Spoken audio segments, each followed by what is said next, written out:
Alors, Madame la conseillère exécutive, de façon générale, les actions que vous énumérez dans cette feuille de route pour la relance du tourisme en Corse nous semblent, au niveau des thématiques présentées, cibler correctement les objectifs à poursuivre. Sur le plan analytique, en revanche, le contenu des fiches actions nous amène à avoir quelques réserves sur l'application opérationnelle de certaines mesures, car c'est là bien tout l'enjeu de l'efficacité qu'elles sont destinées à produire et même garantir, surtout en cette période de crise inédite. Alors, je vais aborder quelques actions que vous avez mises en place. Alors, bien sûr, je vais commencer par la création d'une foncière tourisme qui donne, comme vous l'avez souligné, une bouffée d'oxygène aux propriétaires d'établissements qui sont en grande difficulté, en leur laissant la possibilité de racheter leurs biens au bout de quelques années. Au-delà de cette opportunité financière, on y voit aussi la possibilité d'injecter des fonds pour la réalisation de travaux de rénovation, faisant monter en gamme le parc hôtelier de la Corse et offrir un accueil optimal à la clientèle. Alors, la proposition est très intéressante, mais vous n'évoquez nulle part le financement de cette mesure. Sur quels critères les établissements sont-ils éligibles? En cas de fonds limités de la structure de portage, comment allez-vous prioriser les aides? Ensuite, l'action 3 parle d'un apport d'ingénierie pour des études de sites patrimoniaux emblématiques, mais aussi d'une étude pour l'identification exhaustive des friches touristiques. Alors, vous avez évoqué dans votre présentation orale la promotion de la GT20. Je fais une petite parenthèse qui, pour moi, est une très bonne chose quand on connaît l'importance de la clientèle de vélo. Mais je vous l'ai déjà dit, je regrette tout de même que ce parcours exclue bon nombre de micro-régions de Corse. Donc, sur ce projet, de façon globale, vous évoquez 220 000 €. Est-ce le coût global qui est attribué ou est-ce le coût par projet? Quand on connaît le prix des études, on a un peu du mal à comprendre si c'est global ou si c'est individuel. Ensuite, l'action 4, vous évoquez donc le fameux CDI saisonnier avec un groupe d'employeurs volontaires.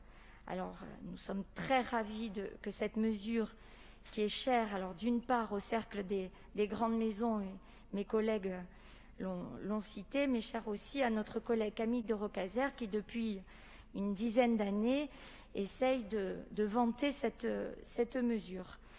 Donc, en effet, les démarches de recrutement dans le secteur ne peuvent être valorisées et efficientes qu'à travers une offre d'un contrat pérenne.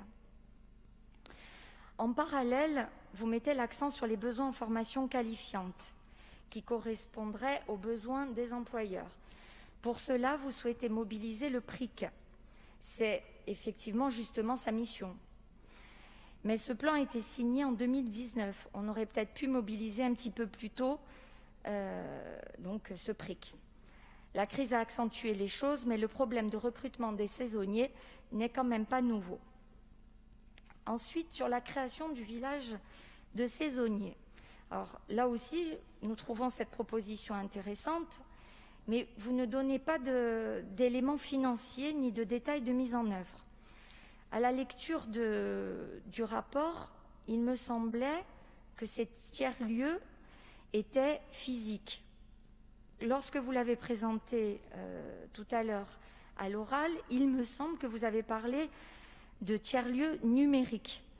Alors, donc, déjà, est-ce qu'ils sont donc physiques ou numériques? S'ils sont physiques, à notre avis, ils doivent être d'une part territorialisés dans les régions qui sont justement en tension, pour notamment permettre aux saisonniers de rester sur leur territoire et limiter par là même les problèmes de logement.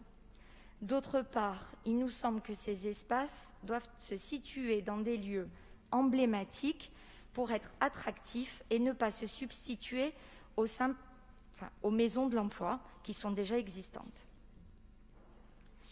Maintenant, j'en viens à l'action 5, qui est consacrée à la régulation des meublés de tourisme.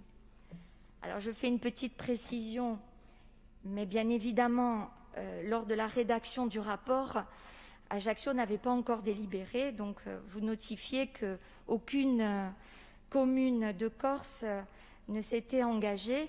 Je peux dire que depuis lundi, Ajaccio s'est engagé et a signé s'est engagé pour la régulation des meublés de tourisme, en passant donc 2 délibérations.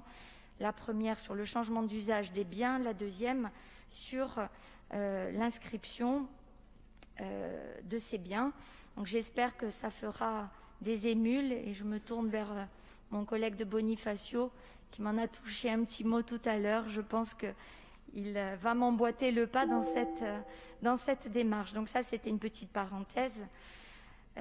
Donc nous sommes évidemment totalement favorables à la mise en œuvre de cette régulation étendue à l'ensemble de la région et surtout des communes en tension au niveau du logement, mais il ne s'agit pas tout à fait d'une compétence régionale, mais bien d'une démarche individuelle et politique de chaque commune. Ensuite, la dernière action que nous souhaitons relever, c'est donc la promotion de la destination Corse. Alors nous regrettons que dans cette campagne, il n'y ait pas de plan de répartition des rôles qui doivent, selon nous, impérativement être attribués et distribués aux différents acteurs publics territoriaux qui sont en charge du tourisme. Par ailleurs, cette mesure ne précise pas non plus comment l'enveloppe financière qui est dédiée à cet axe va être répartie pour garantir un bon emploi des financements au service d'une relance du tourisme insulaire, concertée et responsable. Les acteurs publics du tourisme, qui jouent un rôle majeur dans la structuration, l'animation et la mise en attractivité de l'offre régionale, vont-ils être laissés à l'écart de la dynamique de relance, avec les effets pervers que cela engendre, tant au niveau de la mise en visibilité et en compétitivité de notre île et de ses territoires, qu'en termes de rationalisation et d'optimisation de l'emploi des financements disponibles. Cette question nous semble cruciale. Elle mérite d'être approfondie. Enfin, un dernier point concernant l'absence de projection sur le lien entre l'attractivité et les conditions d'accessibilité à la destination. En effet, comment peut-on envisager de réussir le développement d'un tourisme responsable et profitable au plus grand nombre, qui suppose une mise en attractivité territoriale toute l'année, si nous ne assurons pas les moyens par lesquels nous pouvons organiser et garantir une desserte aéroportuaire et maritime complémentaire et compétitive. Je vous remercie.